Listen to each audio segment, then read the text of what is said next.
数村京子さん、当時16歳。爆心地から 1.6km の双葉の里で被爆しました。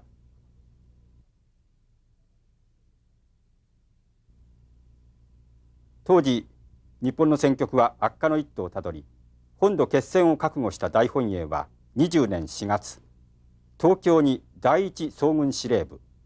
広島に第二総軍司令部を設置しました。第二総軍司令部の副官室で書生をしていた数村さんは、朝司令部の建物の中で被爆しました。赤ん坊が死んだ母親の乳房にすがっていた光景は、今もまぶたに焼き付いているといいます。昔はね、学徒動員言うて行ってたんですよね。そして加古川の次の土山いう駅があるんです。そこの近くに軍需工場があったんですよね。だからそこへもう学年ごと行ってたんですよ。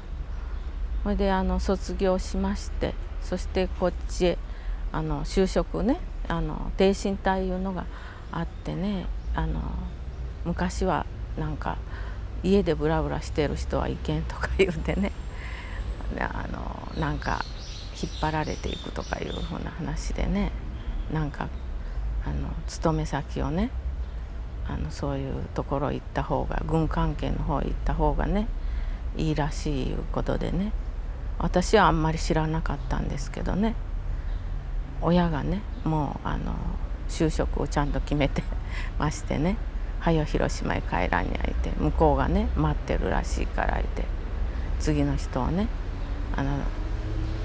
決めるのに困ってるらしいけんいて、それで帰ったんですよね、広島へ。それでもうすぐ行ったら、もう人事の人がね、あなたはこの司令部が満州へ天皇陛下をねお守りして逃げる時どうしますかいって言われたんですよね。でもまあそういうふうなのはね、私もついていかんにゃね自分の命がないなるから思ってね、行きますって言ったんですよね。あ、そうですかいって言われたんですけどね。でまあ行ったんですけども、まあそしたらいきなり副幹部ですよ副幹部だったらしいんですよね。だったんですけども、もう副幹部いうところはもうすごい偉い人ばっかりがおられてね、どっち向いてもものすごい勲章ぶら下げた人ばっかりがねぞろぞろおられてね、高級軍人ばっかりでしょ。どっち向いてもあれだから怖くて何でもこう秘密が多い極秘書類がどんどん回ってきますでしょ。だからもう、うわーこれは大変なとこ来たな思ったんですけどね。まあ一生懸命その頃のことですからね、国のために全力を尽くしてね、千夜とにかく勝つまではどうとかこうとか言ってね言ってましたからね。なかなかね、頃は今考えると、今だったらなんかこう言いたくなるような感じがしますけどね。昔はもう私ら大体教科書自身がもう軍国主義のあれでこ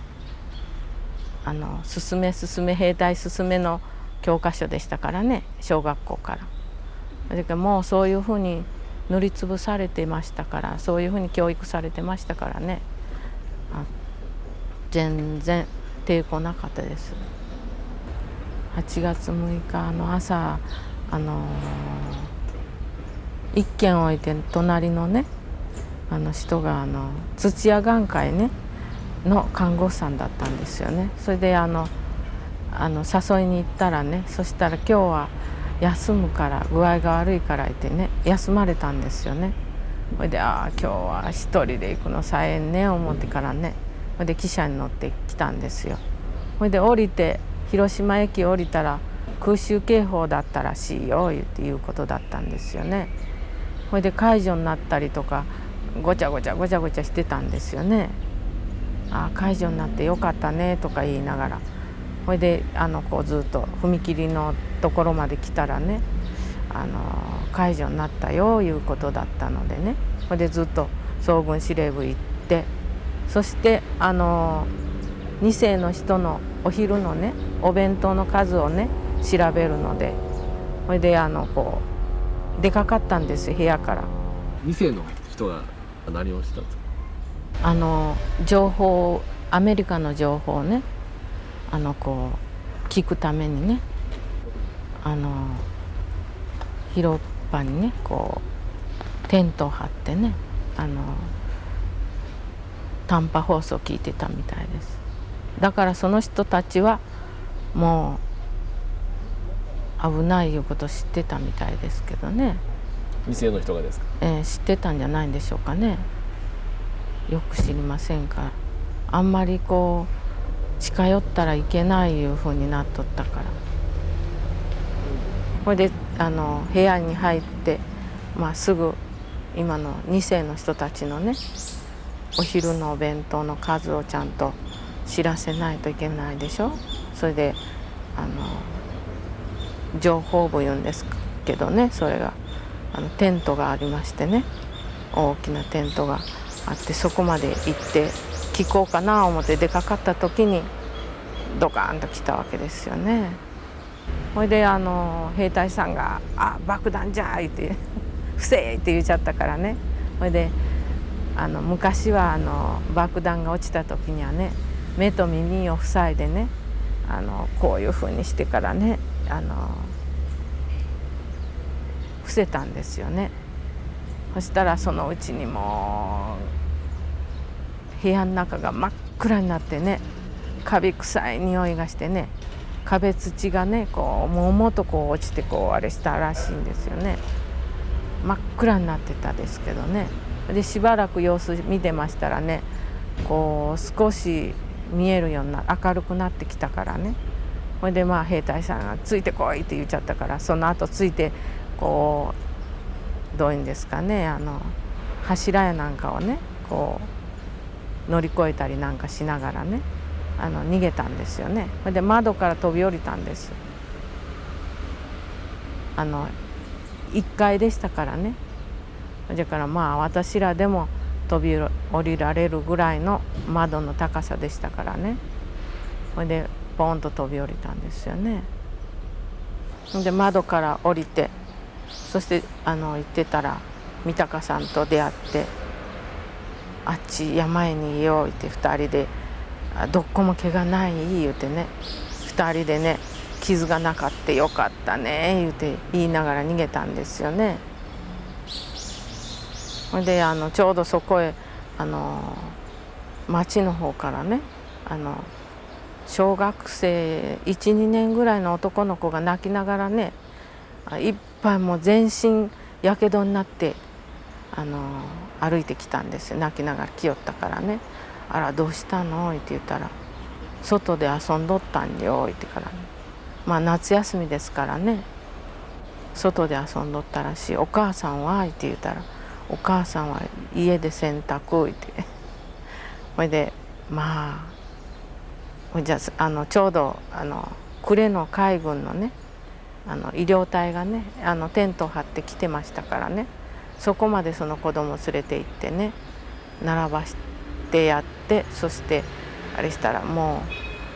う兵隊さんが言われるの「もう薬はないよ」って「やけどにつける薬がねないから」言ってほいでその子供は「どうかしら」って言ったら人が「あんなにやけどしてたら危ないよ」って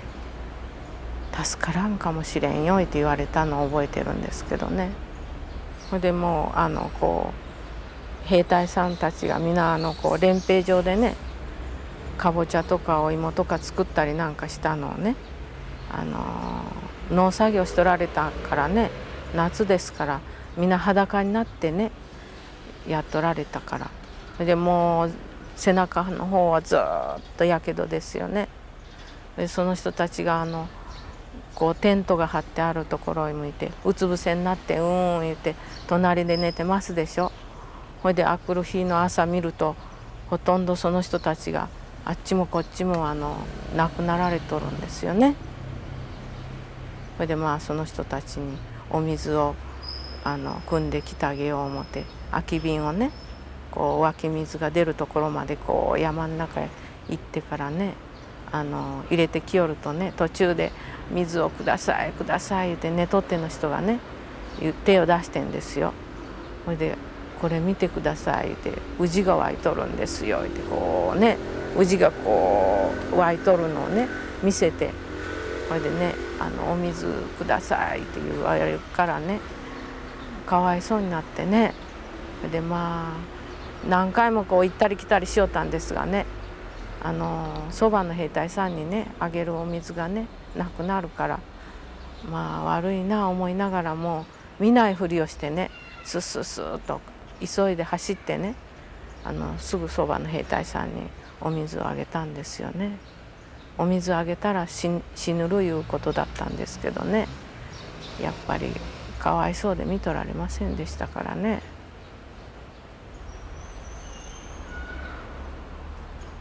でこうちょっと段々畑みたいなようなところへお母さんがね赤ちゃんを連れてね寝取られたですけどね、その人があくる日見たらもう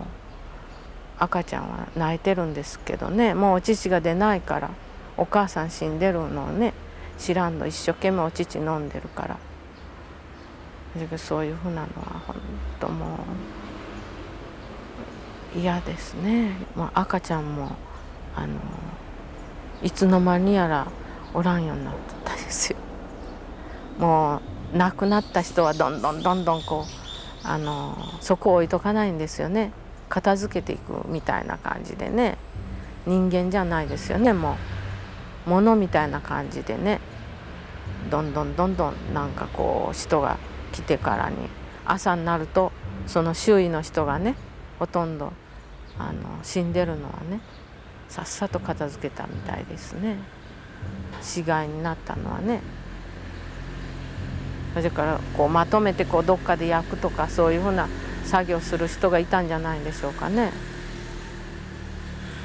赤ちゃんもじゃあ死んだんですかね。そうでしょうね。よく知りませんけど泣いてたですけどね、泣き声がすごかったですけどね。かわいそうにね言うて。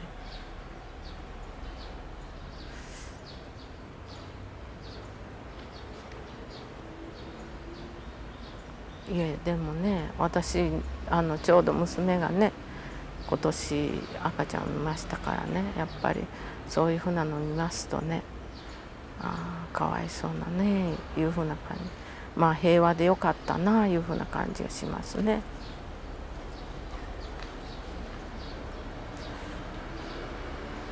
ダメなんですよねああいうふうなの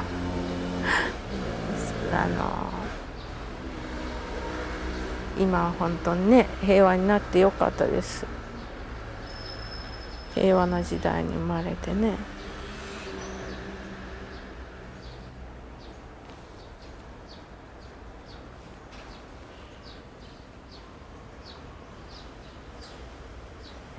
目撃されたその景色の光景の中でね、はい、一番印象的だったものっていうのは何かございます？夜ですねこの山からこうずっとこう見ますとねこう真っ赤に燃えてるんですよね。街が2晩ぐらい続きましたよ。だから人の顔が分かるぐらいでしたね明るさが。もう街がもう全市がね燃えてますから、だからすごかったですよ。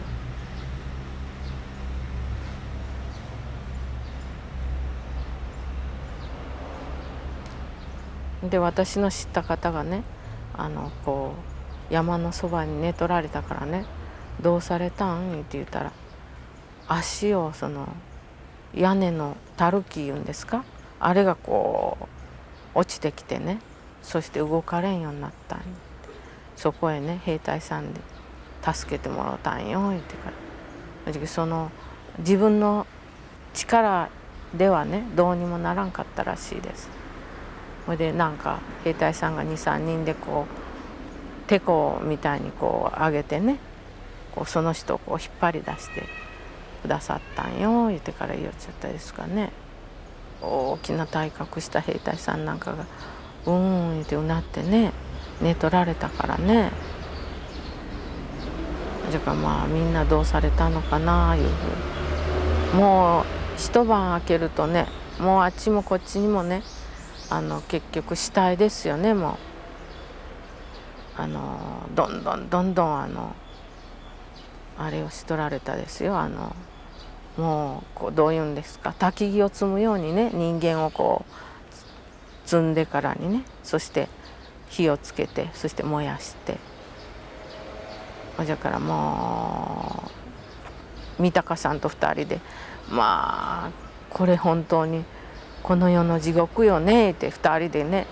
自分の顔をつねってからね、ああ私らどうもなかったんだわ言うて、よかったねって2人で手つないでからねあれしたんですけどね。でそれぞれにまあもう自分の家へ帰ったりなんかして、まあ現在に至ったんですけどね。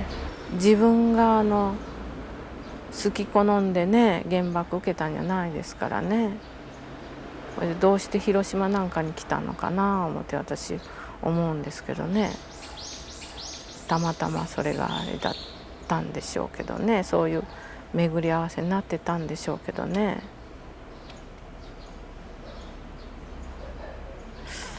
まあなかなかまだ悟りきっておりません。なかなか生きていくのにいろいろ障害が出てきますからね。いや娘の赤ん坊がね生まれた時に、あら手も足も大丈夫かないうふうな感じで、もしかしたら奇形とかあんなになってたらどうしようかしら思いましたよ。でまあ丈夫な大きな赤ちゃんでしたからね、一安心したんですけどね。なんかこう具合が悪くなると、ああ